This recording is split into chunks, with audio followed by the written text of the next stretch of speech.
خودی کا نہار لا الہ الا اللہ۔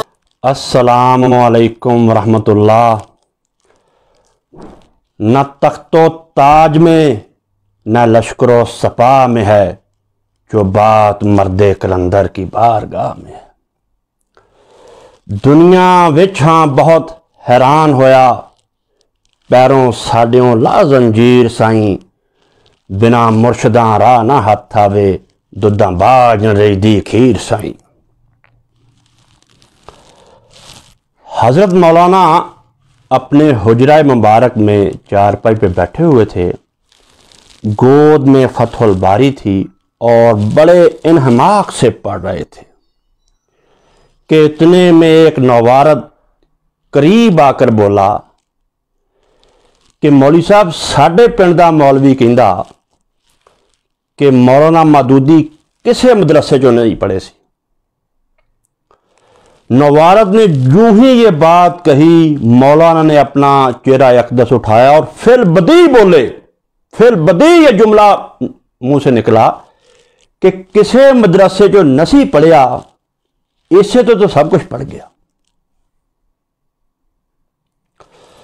مولانا پہ ایک الزام، ایک تان کہ وہ کسی مدرسہ سے نہیں پڑھے تھے۔ مختصر جواب تو یہی دیا جا سکتا ہے کہ وہ کسی مدرسہ سے نہیں پڑھے تھے اور آپ کے بقول ان کا کوئی استاد بھی نہیں تھا، اس لیے وہ فر عربی بولتے تھے، اس لیے وہ فر فارسی بولتے تھے۔ عربی کی کتابیں پرانے زمانے کے چھاپے سامنے پڑے ہیں، ایک سطر پر ہلکی سی نظر ڈالتے ہیں اور باقی آگے خود ہی پڑھنا شروع ہو جاتے ہیں۔ ایک صاحب نے جب یہی تان کیا، الزام لگایا، تو میں نے انہیں کہا کہ وہ ایک خطبے میں، اپنے ایک خطبے میں عربی کتابوں کے جتنے حوالے دیتے ہیں، آپ نے اپنی پوری زندگی میں کبھی اتنے حوالے دیے ہیں؟ تو صاحب وہ چپ ہو کر رہ گئے، اپنا سا منہ لے کے رہ گیا۔ تو آج کی صحبت میں حضرت مولانا کے اساتذہ کا ذکر کرنا ہے۔ سکول اور کالج میں جو ان کے استاد تھے ان کا ذکر دوسری نشست میں آئے گا، یعنی سکول اور کالج میں بیتے ہوئے ایام۔ آج ان اساتذہ کا ذکر ہوگا کہ جو ان کی دینی تعلیم کا ذریعہ بنے، جنہوں نے ان کو نکھارا، سنوارا اور یہاں تک پہنچایا۔ آپ کو بتایا تھا کہ اس زمانے میں چوتھی کلاس جو ہے وہ پرائمری ہوتی تھی، تو انہوں نے چوتھی کلاس جو ہے وہ دیال گڑھ سکول سے پاس کی اور پہلا اسکالرشپ حاصل کیا۔ اسکالرشپ مل گیا اور خود بتایا انہوں نے کہ اسکالرشپ کے ڈاکومنٹس آپ کے تایا جی محمد یعقوب جو ہیں وہ دیال گڑھ پنڈ ہے ہمارے پاس ہی، ہمارا گاؤں ہے 116 جیمبے، وہ ہے 118 جیمبے، وہاں گئے اور اسکالرشپ کے کاغذات لائے اور خود ہی انہوں نے فل کیے اور جمع کروائے۔ یہ پہلا اسکالرشپ تھا جو انہیں ملا، پھر تھرو آؤٹ وہ اسکالرشپ ہولڈر ہی رہے۔ جیسا کہ میرا یہ اعلان ہے اور میرا یہ خیال ہے کہ وہ قرون اولیٰ کے مسلمانوں کی طرح ذہین اور یادداشت رکھنے والے تھے جو کہ اس دور میں ہوئے۔ ابھی تک وہ محمد اسحاق ہی تھے، یعنی دوسرے بچوں کی طرح اسکالرشپ ضرور انہیں لیا مگر ابھی دینی رجحان زیادہ نہیں تھا، نماز روزے کے پابند ہو گئے تھے مگر دین کا رنگ چڑھا، مولوی وہ کہلانے لگے، ہائی سکول چک چمرہ میں پہنچ گئے۔ اس راستے پر چلے وہ اپنے والد کی وجہ سے چلے، اس کا تذکرہ انشاءاللہ جب ان کے والد پر گفتگو ہوگی، آنریبل دا گریٹ میاں منشی رحمہ اللہ پر، پھر اس میں یہ بات کی جائے گی۔ جب وہ ہائی سکول چک چمرہ میں چلے گئے اور اس راستے پر چلنے لگے، کتابیں اوننا بچھونا بن گئی، تو پہلے استاد جو ان کی زندگی میں آئے وہ مولوی نور محمد صاحب ہیں۔ مولوی نور محمد صاحب ہمارے رشتہ دار بھی تھے اور وہ فاضل